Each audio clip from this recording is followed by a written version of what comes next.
रघु शेर एक बैलगाड़ी में ढेर सारा सोना भरकर जानवरों की बस्ती में आता है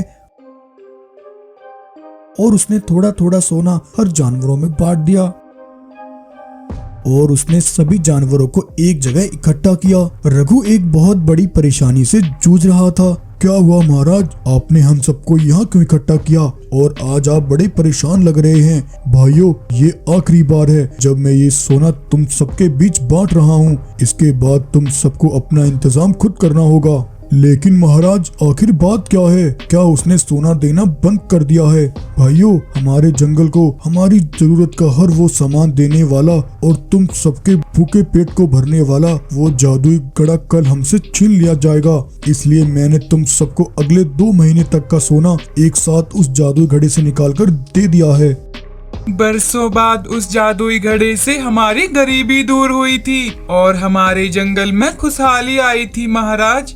मैं जानता हूँ, लेकिन मैं मजबूर हूँ। अगर मैंने उसे वो जादुई घड़ा नहीं दिया तो वो न जाने हमारे जंगल के कितने मासूम जानवरों को मार देगा। अगर जान है तो जहान है, इसलिए मुझे वो जादुई घड़ा उसे देना ही होगा। आखिर रघु शेर किसकी बात कर रहा था? दरअसल एक बार लंबे समय से बारिश न होने के कारण रघु के जंगल में अकाल पड़ गया। घास के मैदान, हरे भरे पेड़ सब वीरान हो गए। नदियों का पानी भी सूख गया और एक समय ऐसा आया जब भूख और प्यास से तड़पते जानवर अपना दम तोड़ने लगे। जब यहाँ के राजा रघुवीर ने जानवरों को तड़पकर मरते हुए देखा तो उसे ये सब देखा न गया और वो दुखी होकर वहाँ से चल दिया।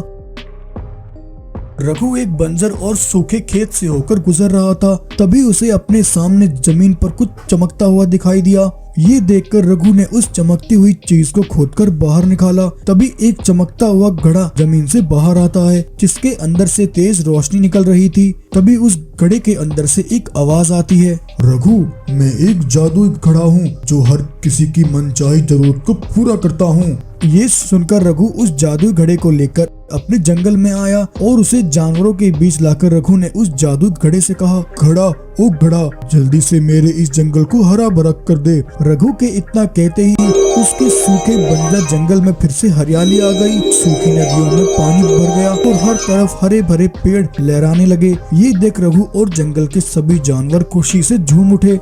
तब रघु उस जादुई घड़े को लेकर अपनी गुफा में आया और वहां आकर उसने उस जादुई घड़े से सोना निकालना शुरू किया और वो हर दिन उस सोने को जानवरों में बांटने लगा। और अब उस जादुई घड़े की मदद से रघु के जंगल की गरीबी धीरे धीरे दूर होने लगी और उसके जंगल में हर तरफ खुशहाली आने लगी। लेकिन एक दिन काली घाटी में रहने वाले दुष्ट और लालची राठौर बाघ को उस जादुई घड़े का पता चल गया। अब मुझे कैसे भी करके रघु से उस जादुई घड़े को हासिल करना है, फिर मैं उससे मनचाहा सोना निकाल लूंगा और अपनी हर मनचाही इच्छा को पूरी करूंगा और हर जंगल पर सिर्फ मेरा ही कब्जा होगा। तब ये सोचकर राठौर बाघ काली शक्तियाँ पाने के लिए हवन करता है। कई दिनों तक हवन करके राठौर ने वो काली शक्तियाँ हासिल की और काली शक्तियाँ पाकर वो एक दिन रघु के जंगल उतरा। रघु, जिस घड़े को पाकर तुम्हारा जंगल इतना आबाद हुआ है और तुम सबकी किस्मत बदली है, मैं उस जादू घड़े के बारे में जान गया हूँ। अगर तुम अपने जंगल को मेरी काली शक्तियों से बचाना चाहते हो तो अगले 2 दिन के अंदर तुम उस जादू घड़े को लेकर मेरे पास आ जाना। अगर तुमने ऐसा नहीं किया तो मैं अपनी काली शक्तियों से तुम्हारे जंगल को जलाकर राख कर दूंगा। ये कहकर राठौर बाघ तो वहाँ से चला गया, लेकिन उसकी ये बातें रघु के दिमाग में बैठ गईं और राठौर की उन बातों ने रघु को बहुत बड़ी परेशानी में डाल दिया।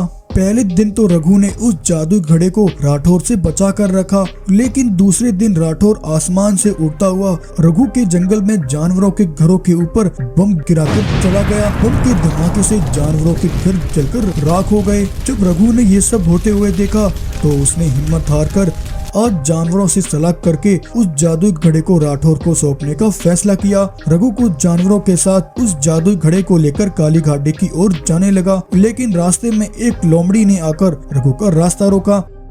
अरे रघु भाई, तुम यूं इस तरह एक साथ इन सभी जानवरों को लेकर कहाँ जा रहे हो? तब रघु ने हताश और निराश होकर लोमड़ी को सारी बात बताई।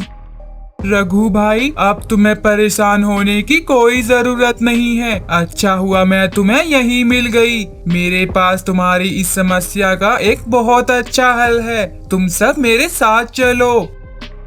तब लोमड़ी रघु को एक वीरान पड़ी गुफा के पास लेकर आई। उस गुफा के अंदर एक विशाल मानव शेर सोया हुआ था।